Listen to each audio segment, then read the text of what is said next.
አትጠገብዋ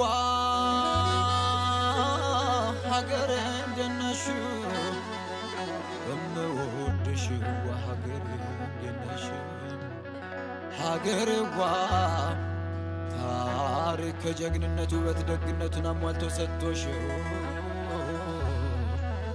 የጎደለሽ የለም ያለም ዝናዬ ሆይ የሰማይ ተጠቀምነው አንድ ካሽ 12000 ነው ምናምን ይያሉ ገስተንም እንጠቀሙ እና መዳበሪያ ቢቀርብና ካላኑ በደንብ ቢሰራ ይሄ እንኳን ለራሳ ገበያ እናጠግብ ነበር።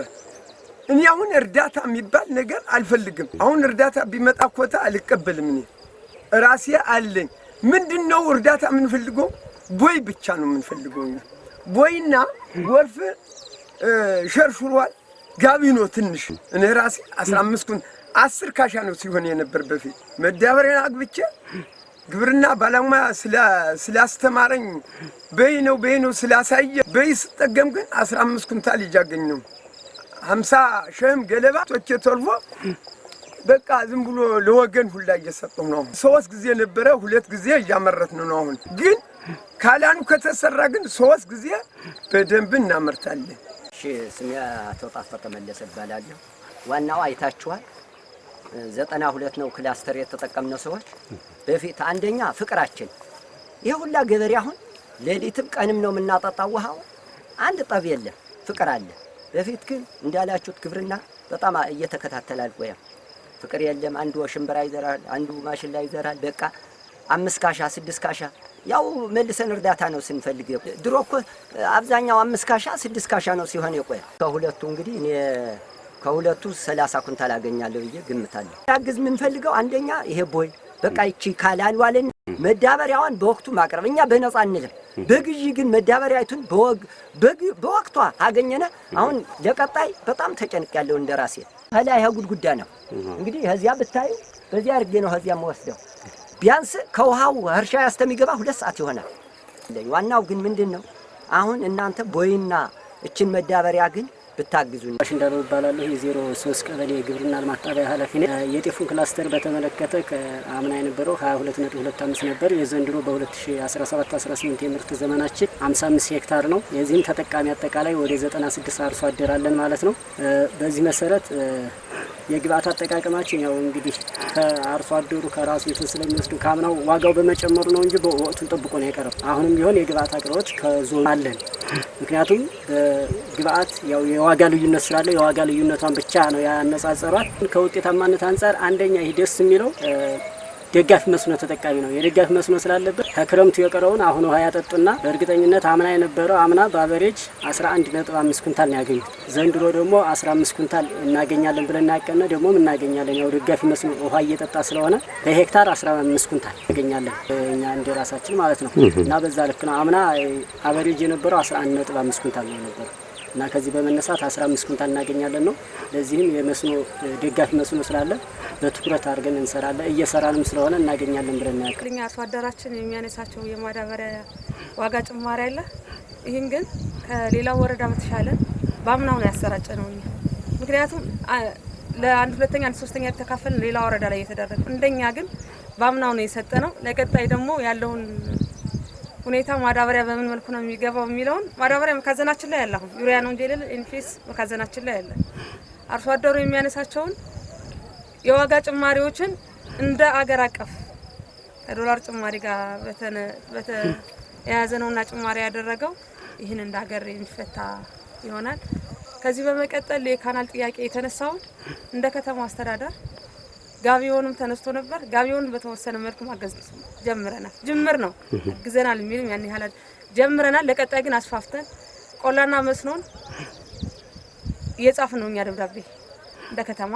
ለቀጣይ ደግሞ እነዚህ ሄክታር እንትኖች ጤፎቻችን ተስፋፍተው እንዲሄዱ የዚህን የካናል ጥያቄ መልስ ለመስጠት ከሚመለከተው አካል ጋር ተጻጽፈን እናሳውቃለን ለአርሶ አደራችን። የለውጥ ያመጣው በክላስተር መዝራትና በዘልማድ መስራት ልዩነቱ አንደኛ የአረም እንቅስቃሴ አለ። አንደኛ እዚህ ጋር ማሽላ ተዘርቶ እዛ ጋር ጤፍ ሲዘራ የትኛው ቀድሞ ይደርሳል አንዱ ይነሳል ይሄኛው ሳይነሳ ይቀርና ለመጠበቅ ሁሉ ማነጅ ለማድረግ ምቹ አልነበረ። ሲቀጥል ምርትና ምርታማነታቸው ላይ ለውጥ አምጥቷል። ከ5 ከ6 ኩንታል 15 ኩንታል ላይ ነው እየደረስን ያለነው አሁን። ይሄ አንድ ሰው በአመታዊ ፍጆታው ስንት ነው ብለን ስናስበው 1.8 ኩንታል ድረስ ነው እንትን የሚለውና ይሄን የአርሶ አደራችን ከድህነት አረንቋ እንዲወጣ ነው ክላስተር የሚለውን ያስፋፋን የመጣ ነው። ምክንያቱም ማኔጅ በተደረገ ቁጥር ምርትና ምርታማነታቸው እየጨመረ ይሄዳል። አረምም አጨዳም ሁሉም ነገር እንትን የሚያደርጉት ተቀናጅተው ነው። ከነዚህ መካከል አመራር አላቸው ማኔጅ የሚያደርጋቸው። ኤክስቴንሽን አደረጃጀት አለ። ኤክስቴንሽን ላይ 1 ለ5 አለ፣ አመራር አለ፣ ልማት ቡድን አለ።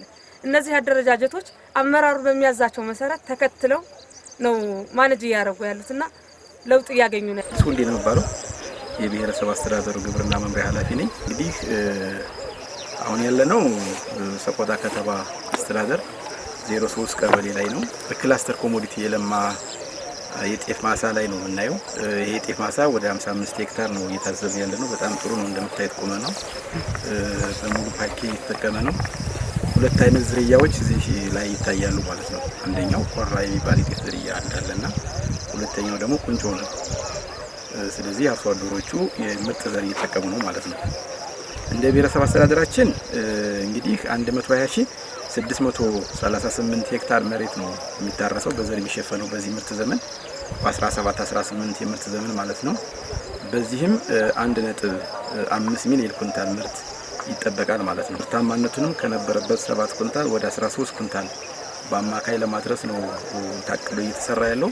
አይ ቲንክ ከ99% በላይ የሚሆነው ጠቅላላ ከሚታረሰው መሬት ማለት ነው በዘር የተሸፈነ ነው ማለት ነው። ምርትና ምርታማነትን ለማሳደግ አንዱ ትልቁ ነገር የአርሶ አደር ምርት ክላስተር ነው። እንደ ብሔረሰብ አስተዳደራችን ከ446 ሄክታር መሬት ነው የተጀመረው ማለት ነው። አሁን ባለንበት ደረጃ ወደ 4005 ሄክታር መሬት በተመረጡ 5 ዋና ዋና ሰብሎች ማለት ነው።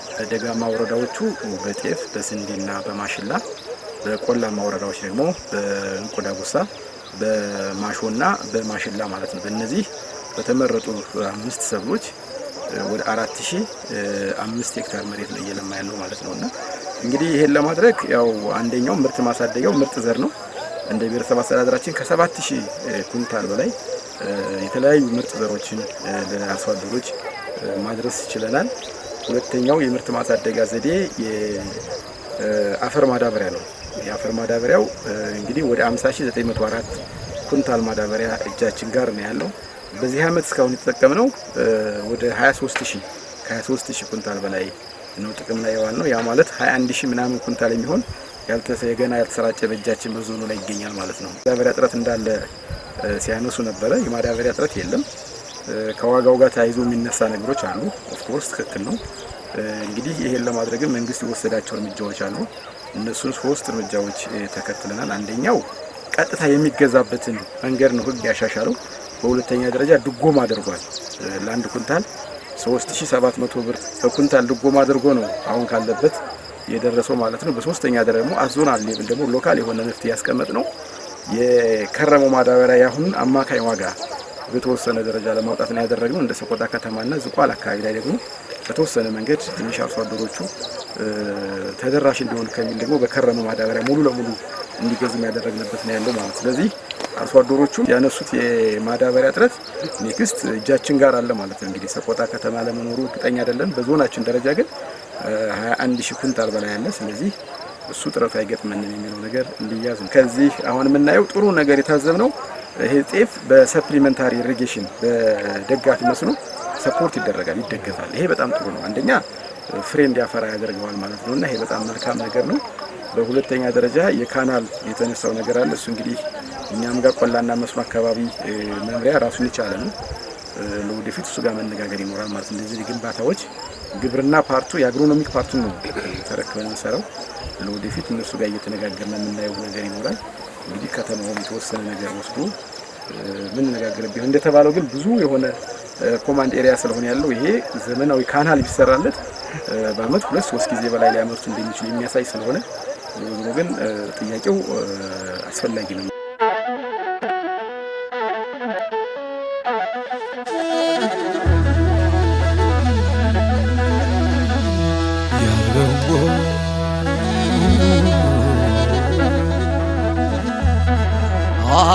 አትጠገብዋ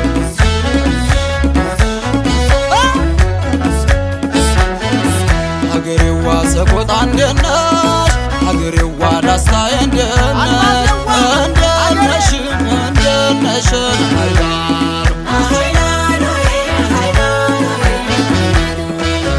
ያድማ ወይር ኩሩ ይግድር ይዘቋነወ አወይር ይር አወይር ጃሮ